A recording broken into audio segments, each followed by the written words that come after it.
But here, so Priest and Dawkins was over. We're about 30 minutes into the program, and by the time they go launch through packages and clips and girls talking backstage and commercials and Corbin and JBL's entrance and some more commercials and rang the bell for the next match, it was 16 minutes in between the end of the previous match and the bell ringing to start the next match. And okay. And it's Corbin, Baron von Corbin against Dexter Lumis with JBL and Johnny Sameface in the respective corners. And as soon as the thing started, the announcer started talking about what a disappointment that Corbin had been to JBL. And yeah, he just a real letdown and blah, blah, blah. And of course, meanwhile, when the bell rang, Corbin jumped Lumis pretty much from behind and took over to start to get the heat with a chin lock. And I thought, what are they going a half an hour? No. Lumis came back and won in 3 minutes with a fucking rock bottom. Somebody else just won with a rock bottom. Anyway, 3 minutes, boom, done. And I'm thinking, I'm thinking apparently Corbin has pissed somebody off, or I mean, he was being used when Vince was there before, so it couldn't be Vince trying to strike out from beyond the grave. I mean, he was a longtime comedy figure that, to be fair, a lot of their fans got into the antics of, and some of the antics were better than others, but it went a long time. And then after Vince took his break, all of a sudden they put him with JBL, and you think, okay, maybe they're going to try to do something else. No. Yeah. He's still the loser character that he was.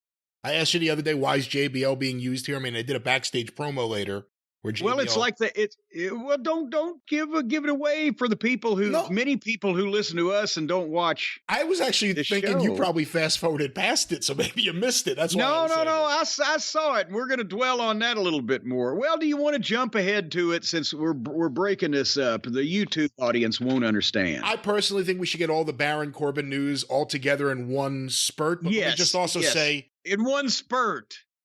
How about one dribble? When it comes to Lumis or his dribble Johnny Gargano or whatever it may be, other than Theory, it's like there's an entire group of NXT right after Adam Cole and Keith Lee and those guys left that I just don't want to see. I hate to say it, I kind of don't want to see them on the main roster. They don't interest me. Gargano, his wife, Lumis, who has a look, but they've never done anything to make me want to see this guy. And I think that's part of the problem with Raw. They've thrown a bunch of people that were in NXT the last time Paul Levesque ran it onto Raw, and I don't think that's helping the show at all either.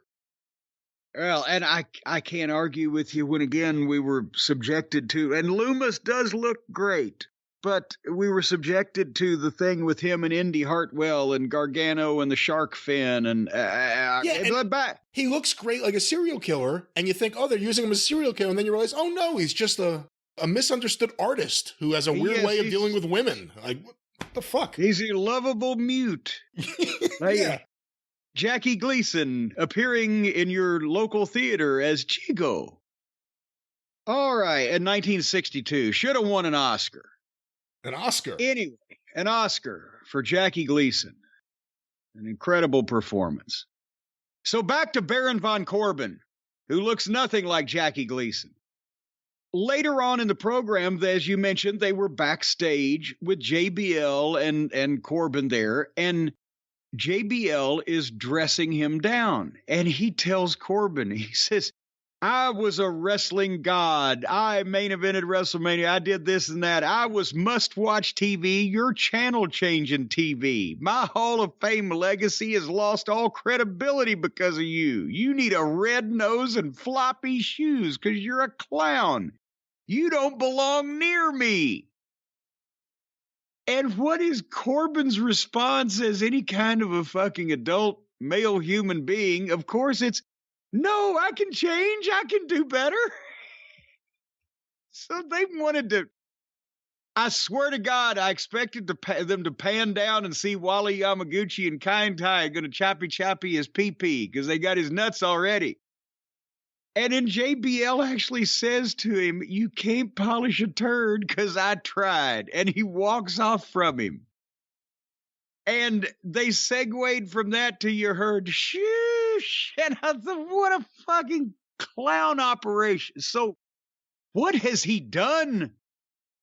What has Corbin, have they just given up completely? Did he ask for his release from his contract to go join a Buddhist monastery in Tibet?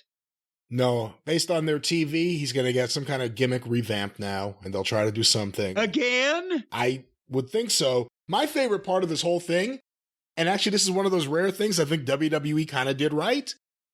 While I don't think guys should ignore that the camera's right in front of their face, I did like MVP and the Hurt Business having a meeting in the background. Yeah. The fact that you're not just filming in a giant empty corridor, there are actually other people conducting business in the background. I like that. Even if it is funny business, baby. Or risky business. So anyway. So I guess that's the big question. Are they going to do a revamp of Corbin and his JBL? I don't think any of this has worked with JBL. I think maybe JBL said, "What the fuck? If not only are you not going to do any more with me and this guy than you've been doing, I live in Bermuda and you can find me there." No, but unless this was the pitch. You're going to manage him. He's going to continue being a loser. You're going to beat him down, and then he's going to be rebuilt as the new wrestling god, which everyone will laugh at. No, I've never heard a pitch where they pitched a gimmick that was booked to suck so that could be repackaged as something else. They never give you two gimmicks down the line. And maybe Heyman got intricate. He could have confused somebody that might have been a good idea, but I don't think anybody else is good enough to. Yeah, we're going to do this with you, and we're going to bring you in, and we're going to do this with this guy specifically so it will not get over so that then he can be repackaged. What? Hello?